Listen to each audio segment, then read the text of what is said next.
بسم الله الرحمن الرحيم. واتل عليهم نبأ ابني آدم بالحق إذ قربا قربانا فتقبل من أحدهما ولم يتقبل من الآخر قال لأقتلنك قال إنما يتقبل الله من المتقين لئن بسطت إلي يدك لتقتلني ما أنا بباسط يدي إليك لأقتلك إني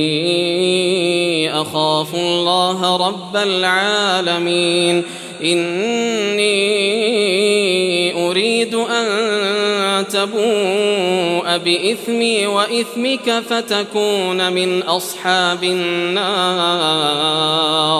وذلك جزاء الظالمين فطوعت له نفسه قتل أخيه فقتله فأصبح من الخاسرين فبعث الله غرابا يبحث في الأرض ليريه كيف يواري سوءة أخيه قال يا ويلتى